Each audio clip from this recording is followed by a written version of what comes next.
નમસ્કાર દર્શક મિત્રો, રિયલ સમાચારમાં આપનું સ્વાગત છે। સમાચારોની શરૂઆત કરતા પહેલા એક નજર કરીએ આજના મુખ્ય સમાચાર પર। 5 ડે વીકની માંગ સાથે ગુજરાતભરના બેંક કર્મચારીઓની હડતાલ। સુરતના પશ્ચિમ વિધાનસભામાં ફોર્મ નંબર 7 ભરી મોટા પાયે ગેરરીતિ થઈ હોવાના કરાયા ગંભીર આક્ષેપ। લિંબાયતમાં પત્નીએ જ દૂધમાં ઝેર ભેળવી આપ્યા બાદ ગળું દબાવી પતિની કરી હત્યા। ડિંડોલી ઉધના બ્રિજ પર હિટ એન્ડ રનની ઘટના, બાઇક સવારનું કમકમાટી ભર્યું મોત। નવસારીમાં દરજીનું કામ કરતા શખ્સની આતંકવાદી ષડયંત્ર કેસમાં ગુજરાતના એટીએસે કરી ધરપકડ।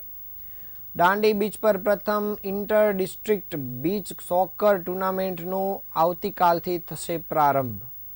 સમાચાર વિગતે જોઈએ। સમગ્ર દેશમાં રાષ્ટ્રીયકૃત બેંકોના લાખો કર્મચારીઓ એક સાથે આજરોજ હડતાલ પર ઉતર્યા હતા, જેના કારણે બેન્કિંગ સેવાઓને વ્યાપક અસર પડી છે। સુરત સહિત સમગ્ર ગુજરાતમાં બેંક કર્મચારીઓએ એકઠા થઈને પોતાની પડતર માંગણીઓ માટે સૂત્રોચ્ચાર કર્યા હતા। આ હડતાલનું મુખ્ય કારણ 5 દિવસીય બેન્કિંગ સપ્તાહની માંગ છે, જે લાંબા સમયથી સરકાર પાસે પેન્ડિંગ છે। ગુજરાત બેંક વર્કર્સ યુનિયન અને south Gujarat bank of Baroda employees એસોસિએશનના નેતૃત્વ હેઠળ કર્મચારીઓએ સ્પષ્ટ કર્યું છે કે હવે આરપારની લડાઈનો સમય આવી ગયો છે। દક્ષિણ Gujarat bank of Baroda employee એસોસિએશનના જનરલ સેક્રેટરીએ જણાવ્યું હતું કે અમારી એકમાત્ર વ્યાજબી માંગ છે કે બેંકમાં પણ અઠવાડિયામાં માત્ર 5 દિવસ જ કામકાજ હોવું જોઈએ। તેમણે તર્ક આપ્યો હતો કે જ્યારે કેન્દ્ર સરકારના અન્ય વિભાગો, રાજ્ય સરકારો, reserve bank of India, NABARD અને સેબી જેવી નિયમનકારી સંસ્થાઓમાં 5 દિવસની કાર્યપદ્ધતિ વર્ષોથી અમલમાં છે, તો પછી રાષ્ટ્રીયકૃત બેંકોના કર્મચારીઓને આ સુવિધાથી વંચિત કેમ રાખવામાં આવે છે? ઉલ્લેખનીય છે કે ઇન્ડિયન બેન્કિંગ એસોસિએશન સાથેના 12મા દ્વિપક્ષીય કરાર દરમિયાન યુનિયનો અને મેનેજમેન્ટ વચ્ચે 5 દિવસીય સપ્તાહ લાગુ કરવા પર સહમતિ સધાઈ હતી। આ દરખાસ્ત નાણાં મંત્રાલયને મોકલવામાં આવી હતી, પરંતુ તેને 3 વર્ષ વીતી ગયા હોવા છતાં હજુ સુધી મંજૂરી મળી નથી। કર્મચારીઓનો આક્ષેપ છે કે તેમની માંગણીઓને જાણી જોઈને લટકાવી રાખવામાં આવી છે। યુનિયન નેતાઓએ ભારે હૈયે જણાવ્યું હતું કે સરકારના વલણને કારણે બેંક કર્મચારીઓ પોતે સાવકા સંતાન હોય તેવો અનુભવ કરી રહ્યા છે।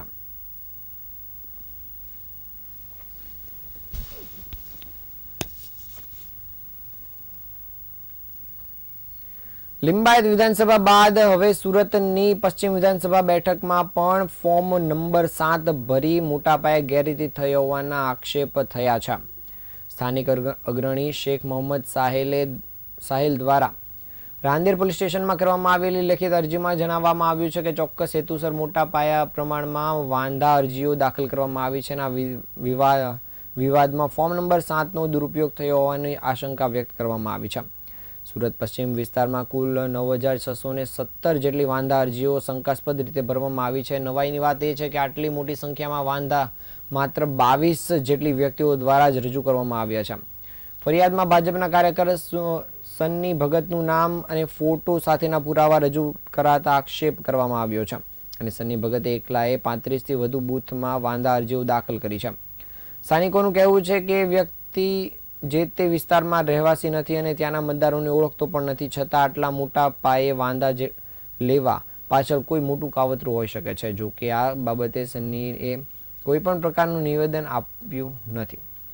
ફરિયાદકર્તાએ આ મામલે સખત નારાજગી વ્યક્ત કરતા જણાવ્યું હતું કે ખોટા એફિડેવિટ અને પાયા વિહોણી વાંધાજનક અરજી કરનારાઓ સામે કાયદેસરની તપાસ થવી જોઈએ અને દોષિતોને 1 વર્ષની સજા પણ થવી જોઈએ। હાલ રાંદેર પોલીસે આ મામલે તપાસની ખાતરી આપી છે।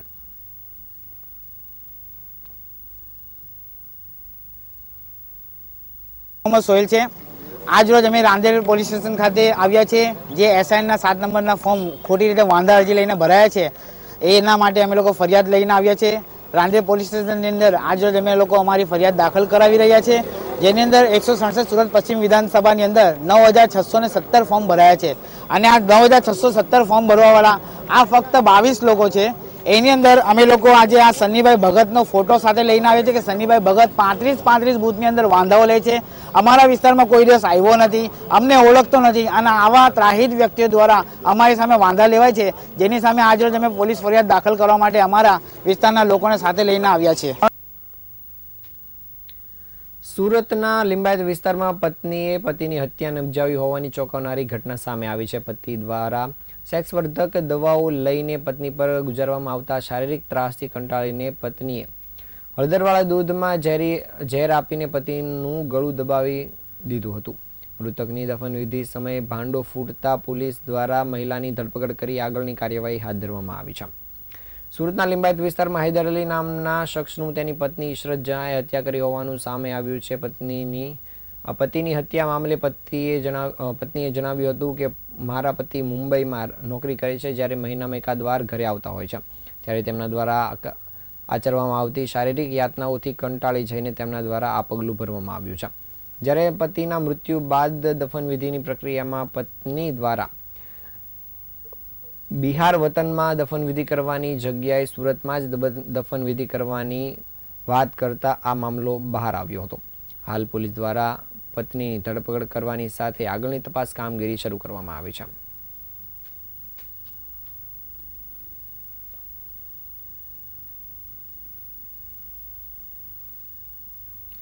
સુરત શહેરમાં ટ્રાફિકના નિયમોના ભંગ અને બેફામ ડ્રાઇવિંગને કારણે અકસ્માતોની સંખ્યામાં ધરખમ વધારો થઈ રહ્યો છે. ત્યારે ઉધના અને ડિંડોલીમાં ને જોડતા ફ્લાયઓવર બ્રિજ પર વધુ એક હિટ એન્ડ રનની ઘટના સામે આવી છે, જેમાં એક નિર્દોષ બાઇક સવારે જીવ ગુમાવ્યો છે.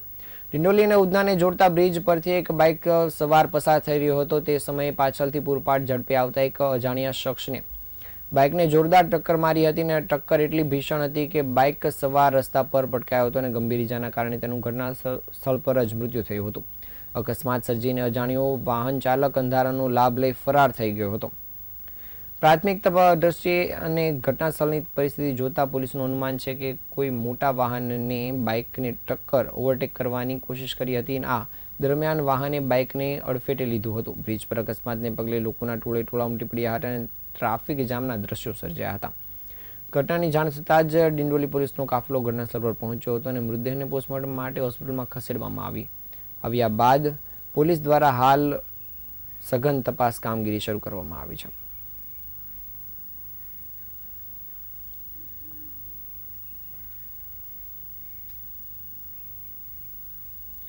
નવસારીના ઝારાવાડ વિસ્તારમાંથી ગુજરાત એટીએસે આતંકવાદી ષડયંત્ર કેસમાં ફૈઝાન શેખ નામના યુવાનની ધરપકડ કરી છે. 25 જાન્યુઆરી 2024ના રોજ થયેલી આ ધરપકડ બાદ તેને કોર્ટમાં રજૂ કરવામાં આવ્યો હતો અને ત્યાંથી એટીએસે 12 દિવસના રિમાન્ડ પણ મેળવ્યા છે. ફૈઝાન શેખ હાલમાં નવસારીના ચારપુલ વિસ્તારમાં રહે છે અને મૂળ ઉત્તર પ્રદેશના રામપુર જિલ્લાના ડુંડાવાલા નરપતનગરનો વતની છે. તે છેલ્લા કેટલાક વર્ષથી નવસારીમાં ટેલરિંગનું કામ કરીને રોજગારી મેળવતો હતો. ત્યાં પોતે જોબ વર્ક કરતો હતો અને ઉત્તર પ્રદેશના કારીગરો તરીકે કામ કરે છે. એટીએસના જણાવ્યા મુજબ ફૈઝાન શેખ જૈશ-એ-મોહમ્મદ અને અલ કાયદા જેવા આતંકવાદી જૂથોની વિચારધારાથી કટ્ટરપંથી બન્યો હતો. તેના પર આતંક અને ભય ફેલાવવા માટે ચોક્કસ વ્યક્તિઓની હત્યા કરવાના ઈરાદે ગેરકાયદેસર હથિયારો અને દારૂગોળો મેળવવાનો આરોપ છે. તપાસ દરમિયાન આરોપી ફૈઝાન શેખ પાસેથી ગેરકાયદેસર હથિયારો અને વિસ્ફોટક દારૂગોળાનો જથ્થો પણ મળી આવ્યો છે અને પોલીસને શંકા છે કે તે રાજ્યના સંવેદનશીલ સ્થળોને હુમલો કરવાની ફિરાકમાં હતો. હાલ પોલીસ દ્વારા તેની ધરપકડ કરવામાં આવી છે અને આગળની તપાસ કામગીરી શરૂ કરાઈ છે.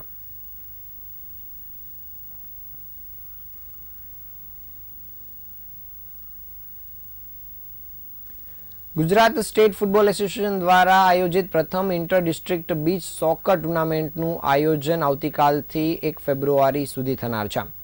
દાંડી બીચ ઓલપાડ ખાતે આયોજન કરવામાં આવ્યું છે અને ઐતિહાસિક ટુર્નામેન્ટમાં સમગ્ર ગુજરાતના વિવિધ જિલ્લાઓમાંથી 13 પુરુષ ટીમો અને 10 મહિલા ટીમો ભાગ લેશે. ગુજરાતમાં બીચ સોકરના વિકાસ માટે આ ટુર્નામેન્ટ એક મહત્વપૂર્ણ માઇલસ્ટોન સાબિત થશે. સુરત જિલ્લા ફૂટબોલ એસોસિએશન દ્વારા ગૌરવપૂર્વક જણાવવામાં આવ્યું હતું કે વર્ષ 2023માં સુરતના ડુમ્મસ બીચ ખાતે ભારતની પ્રથમ નેશનલ બીચ સોકર ટુર્નામેન્ટ ચેમ્પિયનશિપનું આયોજન કરવામાં આવ્યું છે. ઐતિહાસિક ચેમ્પિયનશિપમાં દેશના 19 રાજ્યોની ટીમોએ ભાગ લીધો હતો અને આ ટુર્નામેન્ટમાંથી ભારતીય બીચ સોકર ટીમની પસંદગી કરવામાં આવી હતી. વર્ષ 2025માં ભારતીય બીચ સોકર ટીમે 23 વર્ષ પછી થાઇલેન્ડમાં યોજાયેલી એશિયન બીચ સોકર ચેમ્પિયનશિપમાં ભાગ લીધો હતો. ત્યારે બીચ સોકર આજના સમયમાં વિશ્વભરમાં ફૂટબોલનો સૌથી ઝડપી વિકસતો ફોર્મેટ ગણવામાં આવે છે. ત્યારે બીચ સોકર ખુલ્લા પગે રેતી પર રમાતી અનોખી રમત છે, જેમાં 12 મિનિટના કુલ 3 હાફ રમવામાં આવે છે અને તેમાં કુલ 36 મિનિટની મેચ રમાય છે. દરેક મેચમાં 12 ખેલાડીઓ હોય છે, જેમાંથી એક ગોલકીપર અને સહિત 5 ખેલાડીઓ મેદાનમાં રમે છે અને બાકીના ખેલાડીઓ બદલાવ માટે રહે છે. રમત દરમિયાન કોચ દ્વારા નિયમ મુજબ ખેલાડીઓનું રિપ્લેસમેન્ટ કરવામાં આવે છે અને આ ટુર્નામેન્ટ ફિફા બીચ સોકર નિયમો અનુસાર રમવામાં આવશે. આ ટુર્નામેન્ટ આવતીકાલથી શરૂ થનાર છે, જે આગામી તારીખ 1 ફેબ્રુઆરી સુધી ચાલશે અને ઓલપાડ દાંડી બીચ ખાતે આ સમગ્ર ટુર્નામેન્ટ રમાનાર છે.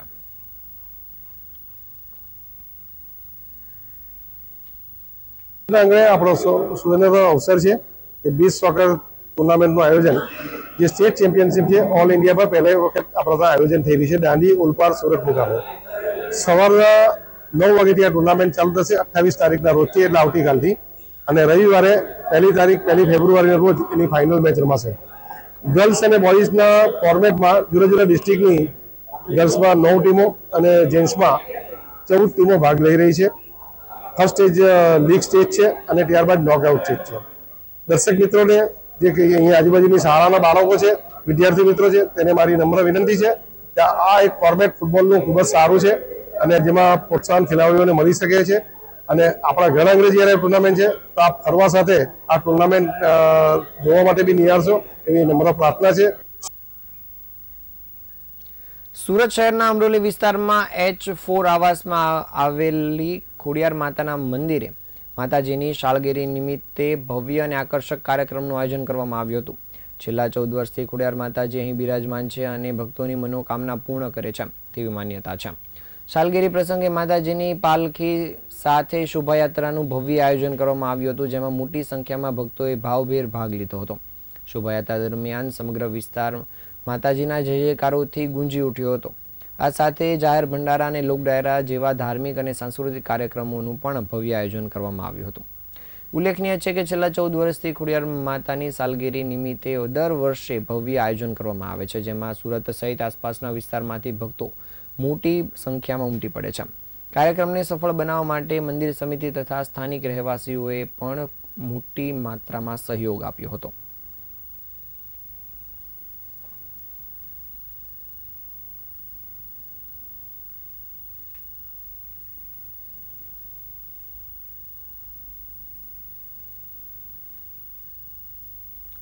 સુરત શહેરના અમરોલી વિસ્તારમાં આવેલ વેલોસિસ education computer and spoken English classes દ્વારા 26મી જાન્યુઆરી અને પ્રજાસત્તાક દિવસની ભવ્ય ઉજવણી કરવામાં આવી હતી. આ દિવસના સાથોસાથ સંસ્થા દ્વારા વોટિંગ ડેની પણ ઉજવણી કરાઈ હતી. સુરત શહેરના અમરોલી વિસ્તારમાં વેલોસિસ education computer and spoken English classes આવેલું છે. ડિજિટલ સાક્ષરતા માટે છેલ્લા 19 વર્ષથી તે કાર્યરત છે. ત્યાં સાંસ્કૃતિક અને ચૂંટણી માટે વોટિંગ ડેની ભવ્ય ઉજવણી કરવામાં આવી હતી. આ કાર્યક્રમની અંદર 26મી જાન્યુઆરીએ સાંસ્કૃતિક કાર્યક્રમ યોજાયો હતો અને સાથોસાથ વોટિંગ ડે ઉજવવાનું પણ નક્કી કરવામાં આવ્યું હતું, જેથી બાળકોને વોટિંગ વિશે માહિતી મળે અને વોટિંગ માટે બાળકો પ્રોત્સાહિત થાય. બાળકો 18 વર્ષની ઉંમરમાં જે ડ્રાઇવિંગ લાયસન્સના સપના જોઈતા હોય અને પાસપોર્ટના સપના જોતા હોય છે અને વિદેશ જવાના સપના જોતા હોય છે, તે જ 18 વર્ષના બાળકો આપણા દેશમાં રહીને વોટિંગ માટે આગળ આવી શકે તે માટે એક અનોખી પહેલ કરવામાં આવી હતી. 26 જાન્યુઆરી પ્રજાસત્તાક દિવસે ખાસ કરીને પ્રજાને સત્તા મળનારા દિવસની ઉજવણી કરવાની સાથોસાથ વોટિંગ ડેની પણ ઉજવણી કરવાની સાથે બાળકોને વોટિંગ વિશેની માહિતી પૂરી પાડવામાં આવી હતી. વેલોસિસ ક્લાસીસમાં બાળકોને વોટિંગ વિશેની મહત્વની પ્રેક્ટિકલ પણ કરવામાં આવી હતી. આ કાર્યક્રમમાં મોટી સંખ્યામાં ક્લાસીસના બાળકો ઉપસ્થિત રહ્યા હતા.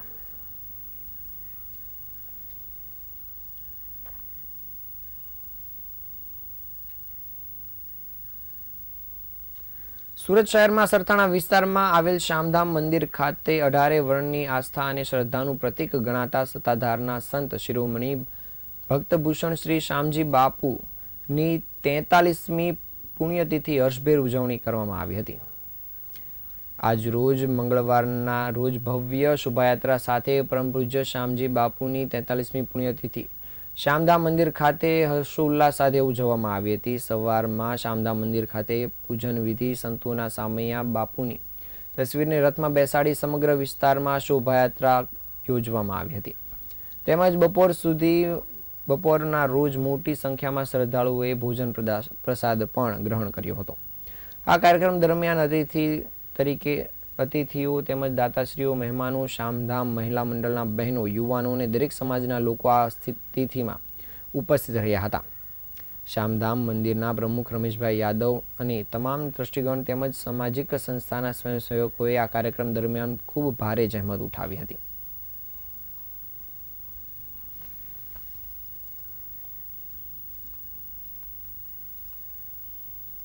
આજે સુરત શ્યામધામ મંદિર સરથાણા જકાતનાકા પર આવેલ ત્યાં આજે વર્ષોથી ચાલી આવેલ પરંપરા કે સત્તાધારી વાવટો દેશ પરદેશ જાય, રામ રોટીને રાબડો આ તો જેના ભાગમાં હોય તે ખાય, એવા પરમ પૂજ્ય સંત શિરોમણી ભક્તભૂષણ શ્રી શામજી બાપુની 43મી પુણ્યતિથિ મહોત્સવ સુરતના શ્યામધામ ખાતે જ્યારે ઉજવાઈ રહ્યો હોય ત્યારે શોભાયાત્રાની માનવ મેરામણીની વાત કરીએ તો 1500 જેટલા ભાવિક ભક્તો જોડાણા હતા અને ભજન, ભોજન અને પ્રસાદનો જ્યાં સંગમ, ત્રિવેણી સંગમ હોય એવા પરમ પૂજ્ય શામજી બાપુની આજે 43મી પુણ્યતિથિ છે. આ હતા આજના સમાચાર. નવા સમાચાર સાથે ફરી મળીશું. ત્યાં સુધી રજા આપશો. નમસ્કાર.